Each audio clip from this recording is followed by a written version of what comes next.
turn my back to the door. Feel so much better now.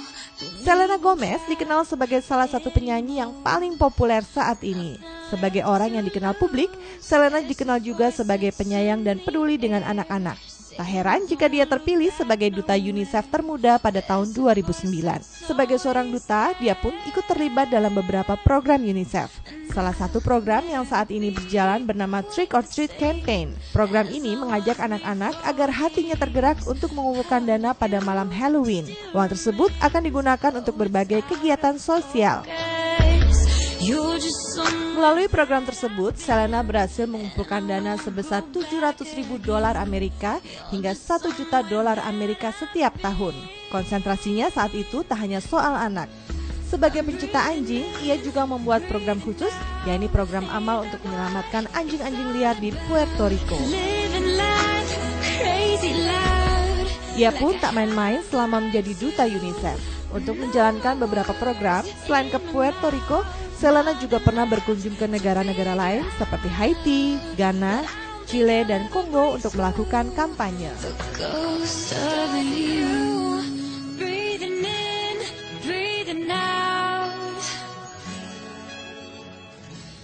Pemirsa, Anda masih menyaksikan 60 menit inspiratif dan inovatif, masih bersama saya Vicky Manengke dan juga bersama dengan tamu saya malam hari ini ada Faye Hasian Simanjuntak ya. Dan usianya masih 12 tahun, tapi sangat concern untuk membantu sesama, bahkan di isu yang buat banyak orang ini masih cukup berat, bahkan cukup kontroversi, ya, seputar perdagangan seks untuk anak. Yang akhirnya membuat kamu membangun Rumah Faye. Merintisnya bagaimana waktu itu, Faye? Rumah Faye pertama-tama bukan LSM, bukan foundation. Kita cuman aku sama mama pergi ke daerah-daerah rawan prostitusi dan berbicara tentang being careful, memberi oportunitas kepada anak-anak, bilang, hey, this is a real thing that happens everywhere, and this is how you spot it. Dan kebanyakan kan anak-anak ini, people always think, kayaknya ya, imagery-nya untuk perdagangan anak adalah bahwa anak-anak ini tiba-tiba malam-malam ada orang yang ke rumah terus dicolong gitu anaknya. And yeah, that happens. Tapi sejauh biasanya, ini pengertian mereka seputar perdagangan seksual anak itu tentang seorang anak yang tiba-tiba yang diculik udah gitu. Itu. Dan walau iya it happens, tapi juga kebanyakan mereka perlu uang. Iya. Walau itu buat pulsa secara pribadi atau untuk keluarga mereka, it's fast money, and they don't know the consequences. Caranya gimana? Kamu datang ke daerah-daerah, kamu memberikan penyuluhan di sekolah atau datang ke rumah-rumah atau bagaimana? Semuanya. Kita ke daerah, kita ke sekolah. And at first memang kita nggak langsung gini. Tapi kita ngomong tentang, well, we get close to them, we get to know them. Kita main games, bawa apa, bawa kado, bawa hadiah. Why? Because sebagai anak remaja saya udah tahu kalau ada orang yang datang, gue dengerin apa enggak gitu kan. Jadi kita mencoba untuk apalagi kamu datang ini pedalaman, sesuatu yang beda lifestyle-nya sama kamu, gaya hidupnya beda, cara pemikirannya beda. Jadi mungkin akan ada penolakan. Tapi at the same time juga, again, anak remaja. As much as kita bisa beda secara apa sekolah, apa gimana, itu juga in a way we all relate to each other.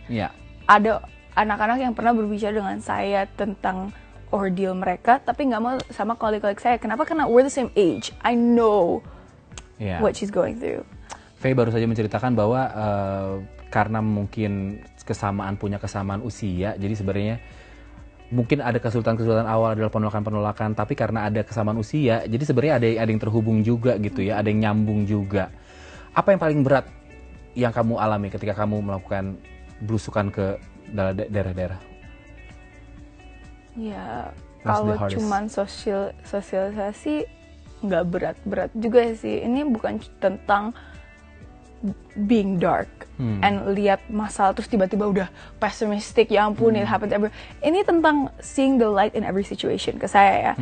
Untuk bekerja di bidang anti trafficking, kamu harus menjadi orang yang senang, which is weird. Tapi kita harus ingat bahwa masalah ini nggak akan dicegahkan dengan tangis, dengan like crying atau sedih-sedihan gitu loh. We have to be able to make a difference. Jadi ke saya kalau kita pergi ke sosialisasi, kita bertemanan dengan anak-anaknya dulu. Kita ngomong, this happens gitu-gitu. And berat sih, as long as we don't make it deep. I mean, as long as we don't make it dark, it's not going to be. Ya, sejauh nggak membuat itu jadi satu hal yang kayak berat banget, kayak satu hal gelap banget. Tapi jadi ini memang membuat itu jadi sebuah hal yang ringan. Ini memang walaupun isu yang kondisinya berat memang berat banget. Tapi untuk berbicara dengan anak remaja yang lain, harus ingat bahwa we're talking to teenagers, we're talking to young children. Dan paling berat ini tuh kalau saya berbicara dengan survivor tersebut, memang cerita-ceritanya berat sekali. Nah, ada apa-apa cerita-cerita dari survivor itu apa? Bagaimana mereka dulu sampai bagaimana mereka sekarang setelah survive dari semuanya? Ada cerita-cerita apa? Ada, tapi tidak usah sebut iya, nama itu, misalnya. Enggak, tapi itu memang cerita yang pribadi sekali. And I don't Like really dark. Memang semuanya gelap sekali, tapi in general like I don't think it's fair untuk berbicara tentang ordeal pribadi kepada kamera anymore, because ada beberapa yang they agree to it and so we talk about it on camera, tetapi ke saya kalau any further kalau ada yang lain it's just unfair. Oke. Keberhasilan apa yang sudah kamu dapatkan setelah kamu ada di Rumah Faye dan kamu menjalankan program-program ini? Ke saya ya berhasilan is relatif lah. I mean, kan tadi we mention bahwa mission atau vision Rumah Faye adalah untuk mencegahkan perdagangan anak, prostitusi anak. And jujur saja ya mungkin nggak itu dicegahkan dalam my lifetime. Ke saya juga nggak terlalu. Tapi ke saya kalau kita udah punya impact kepada satu aja anak-anak, itu sudah. Adakah sekarang yang seperti kamu bilang tadi ada salah satu yang akhirnya kuliah dan akhirnya sekolah gitu ya dan punya intelektualitas yang tinggi? Adakah cerita-cerita seperti itu lagi yang sekarang dia sudah bekerja mungkin? Ada satu yang kita kerjasama dengan corporation, dan ada satu perempuan yang setelah dia keluar dari program rehabilitas kita, we visited her. Salah satu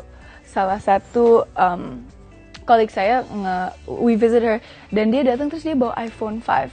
Dan untuk kebanyakan orang maybe that's not something big, okay, tapi she got this with her own money. Dia bilang, lihat, ini aku beli sendiri dengan uang sendiri. And I think that's amazing, bahwa kita memang ini bukan tentang ini lu belajar masak, belajar jahit, belajar apa. Ini tentang memberi oportunitas, bukan cuma oportunitas untuk menjadi untuk dikeluarin dari program terus disuruh nih lu gini aja. Ini tentang memberi oportunitas kerja, oportunitas sekolah. Oke, jadi ada orang-orang tertentu yang ada satu cerita dia sudah bisa beli handphone dengan uangnya sendiri. Dengan bekerja seperti layaknya banyak orang seperti sekarang tanpa ada hubungannya sama seks ya. Ini apa yang kamu lakukan ini kan butuh dana segala macam. Apa ya? Dari mana kamu dapat support dana itu? Rumah Faye itu self-funded, self-governed. Kenapa? Karena waktu kita pertama mendirikan Rumah Faye, kita pikir bahwa Rumah Faye akan di-fund oleh investors or something like that. Tetapi ternyata kebanyakan orang merasa bahwa kalau mereka memberi uang donasi kepada Rumah Faye, kita harus do what they want us to do. Yeah. Ada orang yang tidak agree bahwa saya sebagai anak remaja bisa berbicara tentang seks. Mereka bilang harus orang yang lebih tua. Ada yang nggak agree tentang rehabilitasi kita, bilang harus lebih beragama. Ada yang tidak agree dengan approach kita kepada anak-anak yang kita socialization bersama. Tetapi the whole reason Rumah Faye didirikan karena ada LSM lain yang nggak sekomplit. Nggak ada LSM. Rumah Faye adalah satu-satunya LSM di seluruh Indonesia yang bekerja dalam 3 bidang anti trafficking itu, yang full Indonesia, dalam karyawan, dalam co-founder, dalam approach. Dan saya rasa itu adalah sesuatu yang penting. We have to stay true to ourselves. Akhirnya kita rasa bahwa kita harus menjadi LSM yang self-funded, self-governed. Jadi artinya kamu dana juga kamu cari sendiri, kecuali kita we do accept donation. Donasi memang thank you so much, tapi we don't run on donation gitu loh. Apa yang kamu lakukan untuk mencukupi dana di Rumah Faye?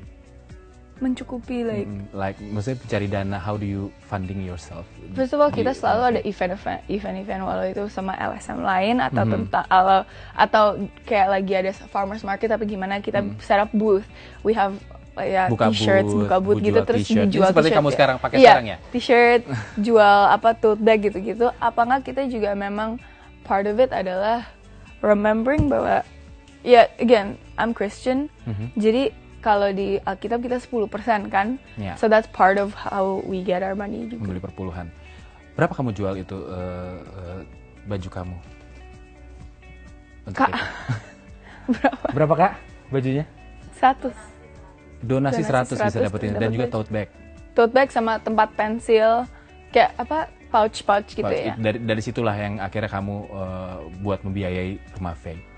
Oke, pemirsa, setelah ini kami masih akan lanjutkan obrolan, masih bersama dengan Faye, dengan Rumah Faye-nya yang sangat concern sekali dengan perdagangan seks anak ya. Jangan kemana-mana, tetap di 60 menit inspiratif dan inovatif.